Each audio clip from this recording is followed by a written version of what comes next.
Glória a Deus, salve cada irmão, a cada irmã nesse dia com a gloriosa paz de Cristo Jesus, amém, que Deus abençoe teu lar, a tua vida, os teus caminhos, aleluia.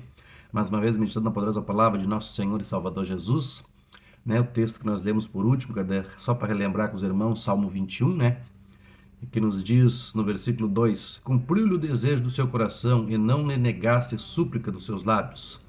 Tu proveste das bênçãos de bondade, puseste-lhes na cabeça uma coroa de ouro fino. Amém? Estamos falando, o salmo-chave é o 107, né? Versículo 11 e 12, que diz que andamos contrário à palavra de Deus, desprezamos o conselho do Altíssimo, né? Isso traz angústia, nos diz o salmo 107, né?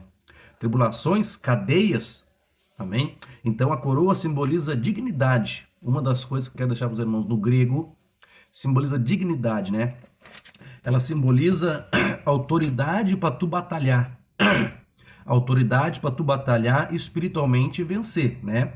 Só para nós saber, só para tu entender que isso que eu estou falando é verdade, nos diz em Apocalipse capítulo 6, no versículo 1 em diante, diz assim, ó, vi quando o Cordeiro abriu um dos 7 selos, e ouvi um dos 4 seres viventes dizer, como se fosse voz de trovão, vem. No 2, olhei e vi um cavalo branco. O seu cavaleiro tinha um arco e foi-lhe dado uma coroa. E ele saiu vencendo e para vencer. Né? Então a coroa, ela simboliza dignidade para tu vencer a potestade do mal nas trevas, né? Uma coroa de ouro fino, diz a palavra, entende? Então nós estamos falando do vaso de prata, de ouro, de madeira e de barro, né? Então quem tem uma coroa que não está alinhada com a palavra de Deus, dificilmente vai vencer, né? E para nós entender esse texto, o texto-chave de hoje, né? Está em 1 Coríntios, capítulo 9, no versículo 25 em diante, diz assim, ó.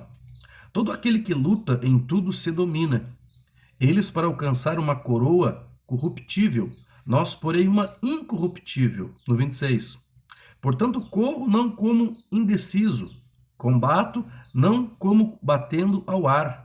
Antes subjugo meu corpo e o reduzo à servidão, para que pregando aos outros, eu mesmo não venha de alguma maneira ficar reprovado. Amém?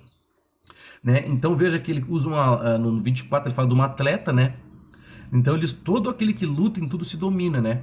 Ou seja, aí ele coloca no versículo 27 a carne, eu antes subjugo meu corpo e o reduzo à servidão. Ou seja, eu não ando nos desejos da carne, né? Então, muitas vezes, o crente que não tem uma coroa de ouro fino, né? Ou seja, não tem uma dignidade pela palavra, a coroa, ela vai se corrompendo, né? Então, muitos lutam aqui pela carne, né? Eles lutam pelas coisas da terra, né? Tu tá na igreja com que propósito, meu irmão, minha irmã, de ir para o céu ou de só querer bênçãos terrenas, né?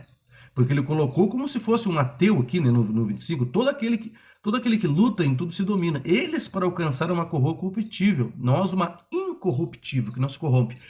Te lembra que eu falei do vaso de ouro, de prata, de madeira, de barro, de ouro, né? Que o ouro não se corrompe, né? Então a coroa tem que ser de ouro. Repare que na sequência, quando ele diz, antes subjugo meu corpo e reduzo a servidão, para que pregando a outros eu mesmo não de alguma maneira venha ficar reprovado. Quantos tem assim? Na minha cidade está assim, ó, de pessoas que pregavam para mim, hoje quando eu passo por elas, elas têm vergonha de erguer o rosto para me dar a paz do Senhor, porque se desviaram do caminho, se afastaram, deixaram, né, o inimigo derrubá-las, pregaram, mas vieram agora ser reprovados, ó.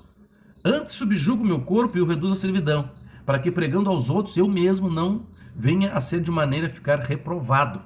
Então é muito importante ter uma coroa de ouro. Na sequência, ele vai falar da Santa Ceia, do capítulo 10 em diante. Digno, né? Aquele que comer do meu corpo e beber do meu sangue indignamente, né? Não comeis o corpo, né? Desde o capítulo 10 ele começa a falar, ele vem até o 11, né? No teu 11, examine-se, o 11, 28, ó, examine-se o homem a si mesmo, antes de comer o pão e beber o cálice. Pois quem come e bebe indignamente, o que a coroa é? Símbolo de quê? Dignidade, né? Muitas igrejas vão cear no primeiro final de semana do mês, né? Nós amanhã. Você é digno de cear? Você tem uma coroa de ouro na tua cabeça ou uma coroa de pau, de madeira? Algo que não brilha, algo que as pessoas não vê a diferença em você. O que é coroa de ouro fino? É o poder do Espírito Santo com muita intensidade na tua vida, amém?